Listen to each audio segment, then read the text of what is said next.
إن في الجنة بابا يقال له الريان يدخل منه الصائمون يوم القيامة لا يدخل منه أحد غيرهم. بسم الله الرحمن الرحيم. الحمد لله والصلاة والسلام على رسول الله وعلى آله وأصحابه أجمعين، أما بعد. ناظرین کرام، السلام علیکم ورحمۃ اللہ وبرکاتہ۔ روزہ جنت کا دروازہ، اس عنوان سے آج کی اس ملاقات میں ہم آپ کی خدمت میں حاضر ہیں۔ رحمتوں اور برکتوں سے بھرپور یہ ماہ رمضان، اس مبارک مہینے کے دوران جو مخصوص عبادات ہوا کرتی ہیں، جو کہ دراصل اللہ سبحانہ و تعالی کی طرف سے اہل ایمان کے لیے یہ مہینہ اور اس مہینے کے دوران انجام دی جانے والی عبادات، یہ سبھی کچھ اللہ کی طرف سے اہل ایمان کے لیے بہت بڑی نعمت ہے اور خاص لطف و عنایت کا سلسلہ ہے۔ اس مہینے کے دوران سب سے اہم ترین عبادت جو انجام دی جاتی ہے وہ ہے صوم، یعنی روزہ۔ روزے کی اہمیت و فضیلت اس بات سے واضح و ثابت ہوتی ہے کہ رسول اللہ صلی اللہ علیہ وسلم نے ایک موقع پر روزے داروں کو عظیم ترین خوشخبری سے نوازتے ہوئے یوں ارشاد فرمایا کہ ان فی الجنت بابا یقال له الریان، جنت کے دروازوں میں سے ایک خاص دروازہ ہے کہ جس کا نام ہے الریان، یدخل منہ الصائمون یوم القیامہ، قیامت کے دن اس دروازے سے صرف وہی لوگ جنت میں داخل ہوں گے جو کہ دنیا کی زندگی میں پابندی کے ساتھ روزے رکھا کرتے تھے۔ لا يدخل منہ احد غیرہم، روزے داروں کے سوا اور کوئی اس دروازے یعنی الریان سے جنت میں داخل نہیں ہوگا۔ یقال این الصائمون، اس روز اللہ کی طرف سے یوں اعلان کیا جائے گا کہ این الصائمون، کہاں ہیں روزے دار؟ فیقومون، تب سبھی روزے دار اٹھ کھڑے ہوں گے۔ لا يدخل منہ احد غیرہم، اور تب اس دروازے یعنی الریان سے روزے داروں کے سوا اور کوئی جنت میں داخل نہیں ہوگا۔ فَإِذَا دَخَلُوا أُغْلِقُوا، اور جب یہ داخل ہو چکیں گے تب یہ دروازہ بند کر دیا جائے گا۔ فَلَمْ يَدْخُلْ مِنْهُ أَحَدٌ، اور تب روزے داروں کے سوا اور کوئی اس دروازے سے جنت میں داخل نہیں ہوگا۔ یعنی ناظرین کرام، انسانوں کے خالق و مالک اللہ عز و جل کی جانب سے اہل ایمان کے لیے اور بالخصوص روزے داروں کے لیے بطور اعزاز و اکرام جو انتظامات کیے گئے ہیں، انہی میں سے ایک اہم ترین انتظام یہ بھی کیا گیا ہے کہ جنت کے جو 8 دروازے ہیں ان میں سے ایک دروازہ بطور خاص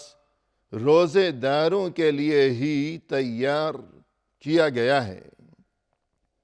کہ اس دروازے میں سے روزے داروں کے سوا اور کوئی جنت میں داخل نہیں ہوگا۔ مزید یہاں اس تعلق سے یہ بات بھی قابل غور ہے کہ روزے داروں کے لیے مخصوص یہ جو دروازہ ہے کہ جس کا نام ہے الریان، تو یہ لفظ الریان دراصل عربی لفظ الری سے مشتق ہے۔ الری کے معنی ہے سیراب کرنا، پیاس بجھانا، یعنی روزے دار چونکہ دنیا کی زندگی میں پابندی کے ساتھ روزے رکھتے رہے، اور یہ کہ روزے کے دوران پیاس کی جو مشقت و شدت اور جو تکلیف ہوا کرتی ہے، اس تکلیف کو وہ خندہ پیشانی کے ساتھ برداشت کرتے رہے، محض اللہ کی رضا اور خوشنودی کی خاطر۔ تو چونکہ دنیا میں انہوں نے روزے کے دوران پیاس کی تکلیف کو برداشت کیا اللہ کے لیے، لہذا قیامت کے دن اللہ کی طرف سے ان کے لیے بطور اعزاز و اکرام جو خاص دروازہ تیار کیا گیا ہے جنت میں داخلے کے لیے، تو اسی مناسبت سے اس دروازے کا نام الریان ہے، یعنی سیراب کرنے والا، پیاس بجھانے والا۔ تو یہ اللہ کی طرف سے چونکہ بہت بڑا انعام ہے، اور اسی مناسبت سے ہم نے اپنی اس محفل کا نام یہی تجویز کیا ہے کہ روزہ جنت کا دروازہ۔ ناظرین کرام، یہ جو ماہ رمضان ہے اور اس مبارک مہینے کے دوران انجام دی جانے والی جو عبادات ہیں، ان کی اہمیت کو یوں سمجھنا چاہیے کہ اس ماہ مبارک کی آمد کے موقع پر خود رسول اللہ صلی اللہ علیہ وسلم اپنے صحابہ کرام کو خوشخبری دیتے ہوئے یوں ارشاد فرمایا کرتے تھے، فرمایا کہ اتاکم رمضان شہر مبارک، دیکھو تمہارے پاس آ پہنچا ہے یہ رمضان جو کہ بہت ہی برکتوں والا مہینہ ہے۔ فرض اللہ عز وجل علیکم صیامہ، اس مہینے کے دوران اللہ نے تم پر روزے فرض قرار دیے ہیں۔ تفتح فیہ ابواب السماء وتغلق فیہ ابواب الجحیم، اس مہینے کے دوران آسمان کے دروازے کھول دیے جاتے ہیں، اور یہ کہ جہنم کے دروازے بند کر دیے جاتے ہیں۔ آسمان کے دروازے یعنی روزے داروں کا یہ جو عمل ہے اور جو دیگر عبادات ہیں اور جو ان کے اعمال صالحہ ہیں، جو اچھے کام ہیں، تاکہ وہ آسمان میں وہاں اللہ کی بارگاہ میں یہ اعمال پہنچ سکیں، اور یہ کہ انہیں شرف قبولیت سے نوازا جا سکے، جبکہ اس کے برعکس جہنم کے دروازے بند کر دیے جاتے ہیں۔ وَتُغَلُّ فِيهِ مَرَدَةُ الشَّيَاطِينِ، مزید یہ کہ اس ماہ کے دوران جو سرکش قسم کے شیطان ہیں انہیں قید کر دیا جاتا ہے، پابند کر دیا جاتا ہے۔ للہ فیہ لیلۃ خیر من الف شہر،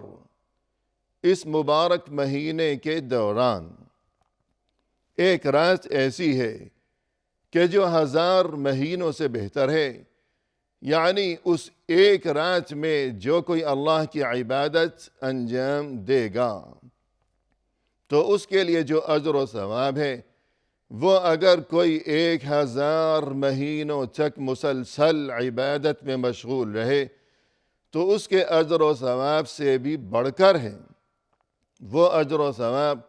جو کہ فقط اس ایک رات یعنی شب قدر میں عمل صالح انجام دینے والے کے لیے ہے۔ من حرم خیرہا فقد حرم، جو کوئی اس رات کی برکتوں اور رحمتوں سے محروم رہا تو حقیقی محروم تو بس وہی ہے۔ یعنی یہ جو اہم ترین رات ہے، اس رات کی برکتوں سے اور رحمتوں سے جو کوئی محروم رہ گیا تو اصل اور حقیقی محروم اور حقیقی بد نصیب وہی ہے۔ اسی طرح اس رات کے بارے میں قرآن کریم میں ارشاد ربانی ہوا، فرمائے کہ اِنَّا أَنزَلْنَاهُ فِي لَيْلَةِ الْقَدْرِ وَمَا أَدْرَاكَ مَا لَيْلَةُ الْقَدْرِ لَيْلَةُ الْقَدْرِ خَيْرٌ مِّنْ أَلْفِ شَهْرٍ، ہم نے اس قرآن کو نازل کیا ہے لیلۃ القدر میں، تم کیا جانو کہ یہ لیلۃ القدر کیا چیز ہے؟ یہ لیلۃ القدر یہ تو 1000 مہینوں سے بہتر ہے، یعنی 1000 مہینے مسلسل، جو کہ تقریباً 83 سال بنتے ہیں۔ 83 سال مسلسل بغیر رکے ہوئے اور بغیر کسی توقف کے اگر کوئی انسان اللہ کی عبادت میں مشغول رہے تو اس کے لیے جو اجر و ثواب ہوگا اس سے بھی بڑھ کر وہ اجر و ثواب ہے کہ انسان اگر اس ایک رات میں اللہ کی عبادت کر لے۔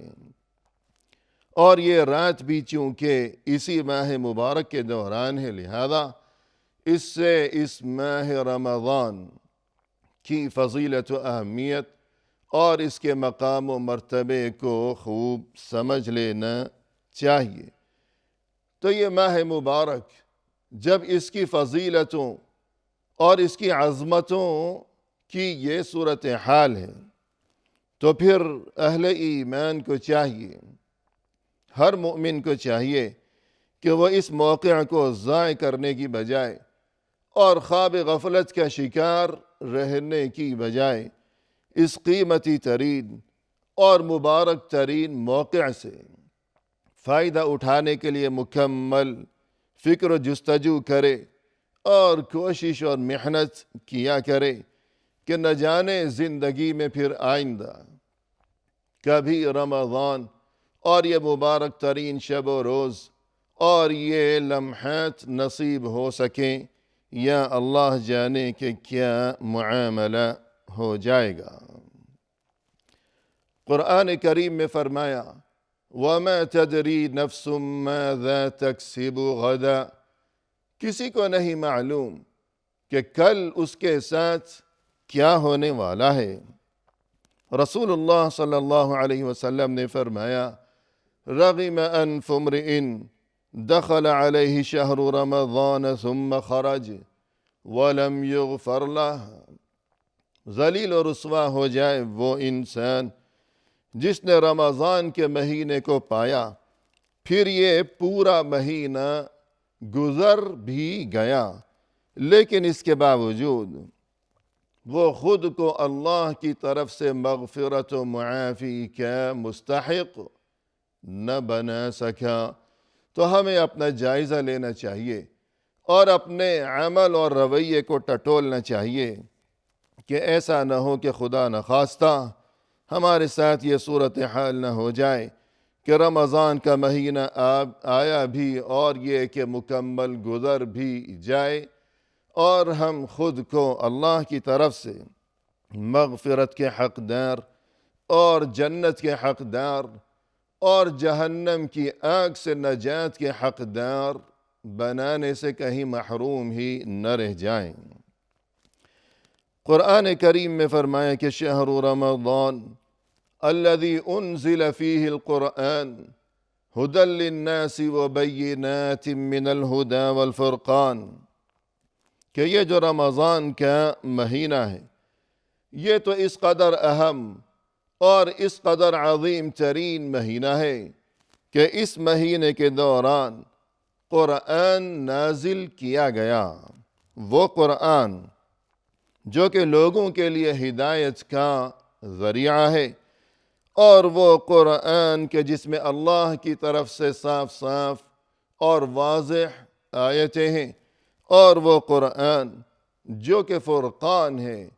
یعنی جو کہ اللہ کی طرف سے